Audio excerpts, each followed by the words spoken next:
الذي هدانا لهذا وما كنا لنهتدي لولا أن هدانا الله. أشهد أن لا إله إلا الله وحده لا شريك له، وأشهد أن سيدنا وحبيبنا محمدا عبده ورسوله لا نبي بعده. اللهم صل وسلم على سيدنا محمد. افتح باب رحمة الله عدد ما في علم الله، صلاة وسلاما دائمين بدوام ملك الله، وعلى آله وصحبه عدد كل ذرة ألف مرة. سبحانك لا علم لنا إلا ما علمتنا إنك أنت العليم الحكيم. رب اشرح لي صدري ويسر لي أمري واحلل عقدة من لساني يفقهوا قولي. أما بعد، حضرات المحترمين, para habaib, para masyayikh, segenap tokoh agama dan tokoh masyarakat, hadirin hadirat, ikhwan akhwat yang dimuliakan Allah. Wabil khusus guru kita yang alhamdulillah saat ini berada di tengah-tengah kita, Sayyidul Habib Zainal Abidin bin Al-Habib Mahsin Al-Hindwan. Mudah-mudahan Allah panjangkan umur beliau dan badan sehat dan afiat. Allah mudahkan segala urusan beliau. Allah senantiasa memberkahi setiap dakwah-dakwah beliau, sehingga senantiasa bisa membimbing dan mendekatkan kita kepada Allah dan Rasulnya. Amin. Dan juga yang ulun muliakan Habib Ali bin Syekh Abi Bakar Al-Ustaz Hadiban, mudah-mudahan dengan keberkahan beliau Allah limpahkan daripada rahmatnya di tengah-tengah kita.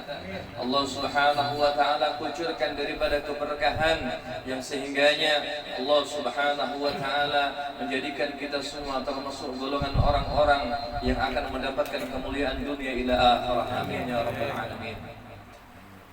Ikhwan akhwat yang dimuliakan Allah, alhamdulillah, segala puji bagi Allah subhanahu wa ta'ala yang di siang hari ini memuliakan kita untuk duduk di satu tempat yang mulia ini guna memuliakan salah satu wali daripada walinya Allah subhanahu wa ta'ala. Beliau adalah Al-Imam Al-Ustadzul A'zam Al-Faqih Al-Muqaddam Muhammad bin Ali Ba'alawi, salah seorang walinya Allah yang makamnya begitu tinggi di sisi Allah subhanahu wa ta'ala, yang beliau ini adalah merupakan datuk daripada para habaib yang ada, yang mana beliau adalah sumber daripada penanggung jawab Thariqah Alawiyah, sehingga setiap orang yang memegang Thariqah Alawiyah maka beliau adalah muara daripada imam yang kita ikuti, yang sehingganya kita berharap nantinya di akhirat kita termasuk orang-orang yang akan bisa dikumpulkan bersama Al-Faqih Al-Muqaddam Muhammad bin Ali Ba'alawi. Amin ya rabbal alamin. Suatu kemuliaan yang luar biasa, yang mana hal ini tatkala seorang mengadakan suatu haul daripada walinya Allah subhanahu wa ta'ala, maka hakikat yang punya acara atau sahibul haul beliau adalah Al-Faqih Al-Muqaddam Muhammad bin Ali Ba'alawi. Walaupun zahirnya tuan rumah yang mengadakan, tapi hakikat ini acara yang memiliki adalah Faqih Al-Muqaddam. Maka orang yang hadir di tengah acara daripada haul seorang walinya Allah, yakinkan hati kita saat ini ruhaniyah Al-Faqih Al-Muqaddam di tengah-tengah kita. Yakinkan diri kita bahwasanya beliau tidak akan pernah menyia-nyiakan tamu-tamu yang datang memuliakan beliau. Dan ini adalah salah satu hal yang senantiasa kita harapkan, kedekatan kita bersama guru-guru kita, yang kita harapkan nantinya suatu saat tatkala ruh kita kembali kepada Allah, tidaklah kembali ruh itu kecuali ruh kita keluar disambut oleh guru-guru kita, orang-orang yang kita pegang dan kita ikuti daripada ajarannya.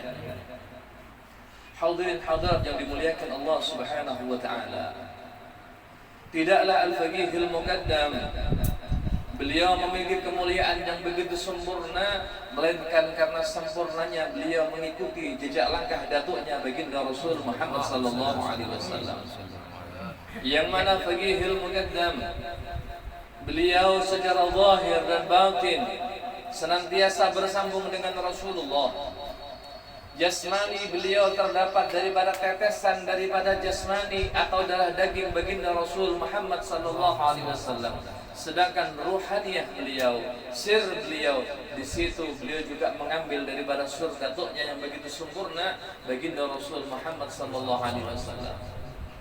Karena sesungguhnya Allah mengatakan, "Qul in kuntum tuhibbuna Allah fattabi'uni yuhibbukumullah wa yaghfir lakum dhunubakum."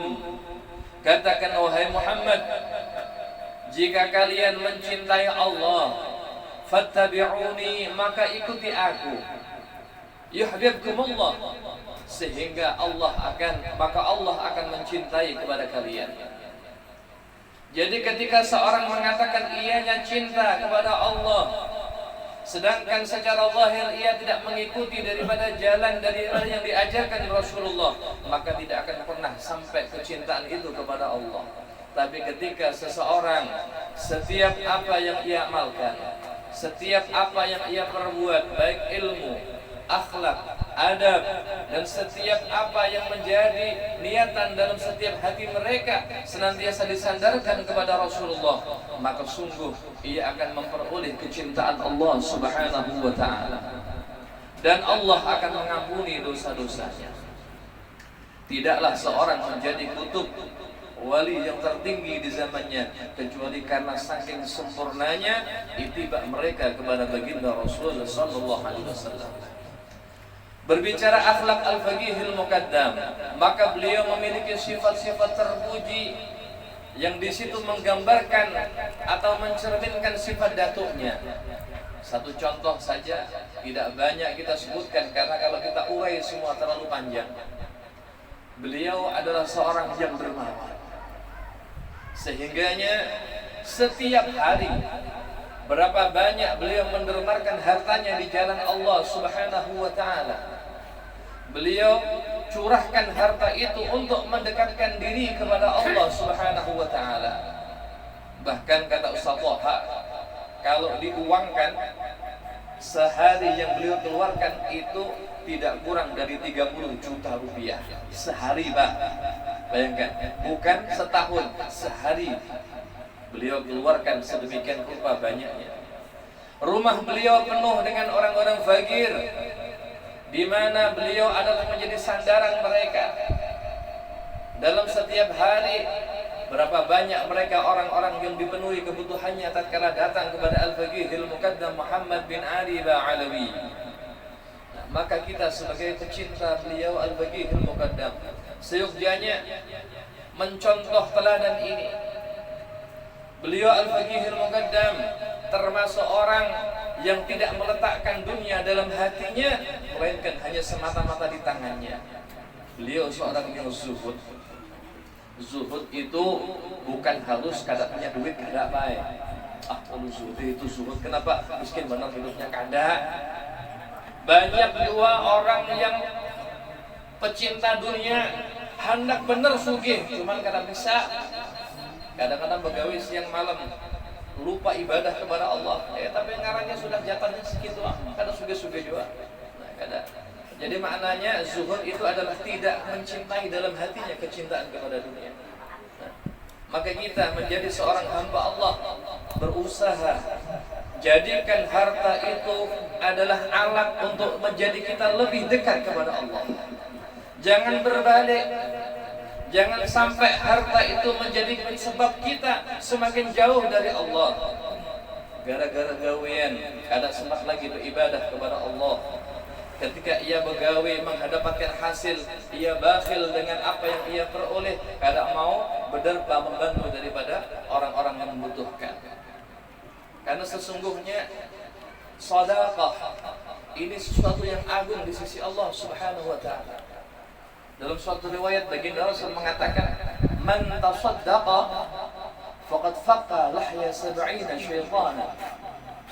Siapa orang yang bersedekah, maka sungguh ia telah merobek-robek mulut ataupun rahang 70 syaitan. Jadi membian hendak syaitan biar sobek-sobek mulutnya, banyak sedekah biar sobek mulut syaitan tuh. Jadi pernah terjadi Al-Imam Al-Habib Ali bin Muhammad Al-Habsyi di dalam majlis beliau sampaikan hadis ini. Siapa orang yang bersedekah, kata Rasulullah, maka sungguh ia telah menyobek-nyobek 70 mulut syaitan. Ujar satu jamaah, pokoknya aku niat pulang tak sobek-sobek mulut syaitan. Nah, iya mantap benar loh. Sampai rumah, diambillah duit, hendak sedekah kisahnya. Ketemu bini, hendak kemana Pak Bian? Hendak sedekah nah.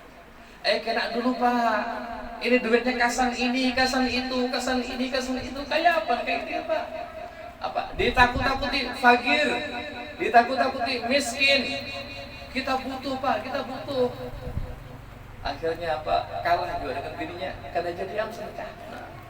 Kada jadi Pak.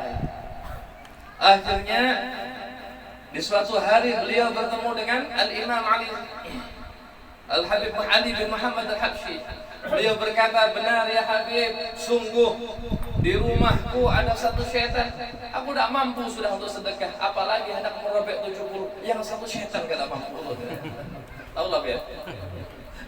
Bininya karena suka syaitan, gininya nakut-nakuti, jangan sedekah karena miskin, susah. Kalau di sini kadang mau kalau pulang, akhwat kada insyaallah. Pian keluarkan berapa didukung insyaallah. Apalagi kesan acara bagi ilmu gadam. Berapapun yang pian keluarkan di dalam acara-acara demi memuliakan seorang walinya Allah, maka tidak akan pernah kecil nilainya, tapi akan sungguh agung di sisi Allah Subhanahu wa taala. Mengapa lagi berada di bulan Muharram, di mana di bulan ini bulan yang dimuliakan Allah Subhanahu wa taala. Terlebih besok masuk apa? Asyura. Tanggal 10 daripada Muharram ini luar biasa. Orang yang berpuasa di hari itu, maka Allah berikan nilai puasanya sebagaimana orang yang berpuasa selama 1 tahun lamanya. Diampuni setahun dosanya. Orang yang bersedekah 1 dirham di hari Asyura, maka nilainya sama dengan 700.000 dirham di sisi Allah. Nah, berarti panuh rupiah, rugi benar mengkada. Di antaranya pula Pak, meluaskan belanja keluarga. Nah, bininya biasanya kasih berapa dilebihi. Kasan keluarga dilebihi. Jadi bagus sekali besok ibu-ibunya jatah lebih mudah-mudahan, ya Pak. Sisih berlebih, memberi nafkah kepada keluarga, meluaskan, ini termasuk ibadah kepada Allah Subhanahu wa taala. Jadi besok lebih makanya dikasih nyama-nyama. Kalau perlu tukaran baju, tukarkan baju. Karena bahaya di jalan kamu ditagih pulang sampai rumah ya, belikan baju pulang. Jadi 1 dirham yang dikeluarkan di hari Asyura nilainya sama dengan 700.000 dirham. Sehingganya hari itu termasuk hari yang mulia di sisi Allah, di mana banyak para rasul dan para anbiya yang diberikan kemenangan oleh Allah di tanggal 10 Muharram tersebut. Dan hari itu termasuk hari yang dimuliakan orang-orang sebelum umatnya baginda Rasul Muhammad sallallahu alaihi wasallam. Sebagaimana orang-orang Yahudi, mereka puasa tanggal 10. Kenapa? Di tanggal itu Nabi Musa diselamatkan oleh Allah dari kejaran Fir'aun, dan Fir'aun ditenggelamkan oleh Allah Subhanahu wa taala. Sehingganya dahulu di Khurasan, di situ ada seorang qadhi, seorang hakim, yang mana qadhi ini kaya. Pas hari Asyura datang seorang laki-laki, ia berkata, wahai Tuan Qadhi, mudah-mudahan Allah mengagungkan dan memuliakan dirimu. Ketahuilah wahai Qadhi, ulun ini orang yang memiliki keluarga yang banyak dan ulun fakir kehidupan ulun ini. Saat ini untuk memenuhi biaya kehidupan ulun kadada, maka ulun datang wadah pian bantu ulun. demi keagungan bulan atau hari yang mulia ini, ulun mohon bantuan dari pian. Sudilah kiranya pian membantu ulun untuk memenuhi daripada pembelanjaan keluarga ulun, nafkah keluarga ulun. Ulun hendak minta dari pian 10 iris roti, 5 potong daging, dan juga 2 dirham. Ya, kada banyak-banyak apa? Orang sugih.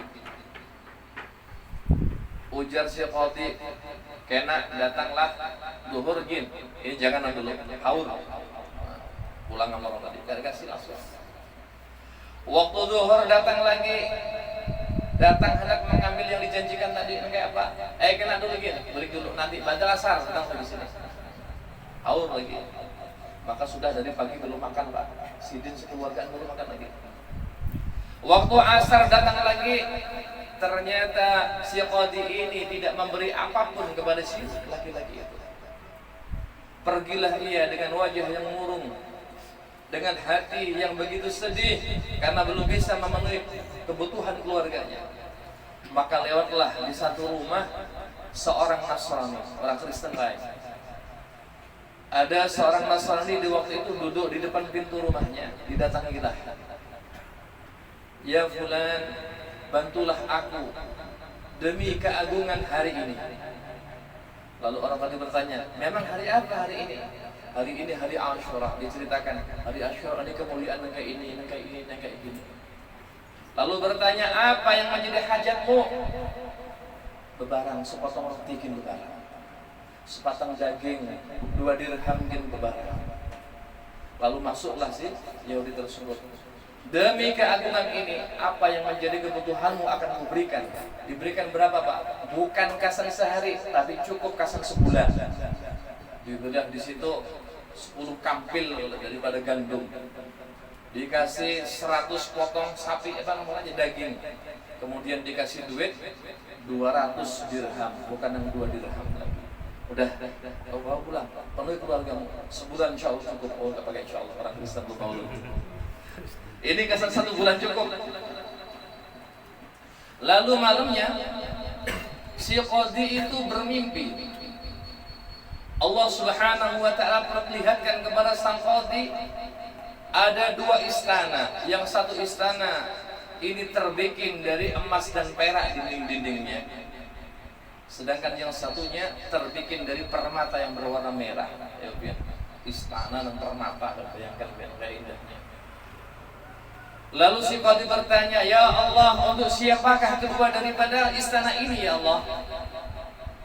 Allah mengatakan, sebenarnya kasan dirimu, seandainya engkau tidak menolak daripada permintaan orang fakir yang datang kepadamu, maka ketika engkau tolak, ini 2 istana ini adalah hadiah balasan bagi seorang Nasrani yang telah membantu daripada si fakir tersebut. Bangun Qadi lagi, dicari kemana-mana, ternyata dicari siapa Nasrani yang dimaksud Allah dalam mimpi tadi. Diketemui di situ, ditanya, benarkah engkau telah membantu seorang fakir dengan memberi demikian-demikian? Iya benar. Aku minta agar kebaikanmu itu aku tukar dan nanti akan kuberikan kepadamu 100.000 dirham untuk menebusnya. Kena dulu. Ini apa guys? Datang nukar-nukarnya apa guys? Kebaikan ada tukar-tukar udah. Ini ceritanya. Tadi malam aku mimpi, diceritakan tadi, melihat surga ini. Allah. Terus engkau ini kan orang Nasrani, percuma. Kata si orang tadi, kalau begitu aku akan masuk agamamu, dan aku tidak akan pernah daripada apa? Menukar apa yang kuberikan kepada fakir ini kepadamu. Kenapa? Karena amal yang diterima oleh Allah itu adalah amal yang mahal. Walaupun kau tukar dengan dunia seisinya, kada bakal kuberikan kepadanya. Nah, sudah jatah apa?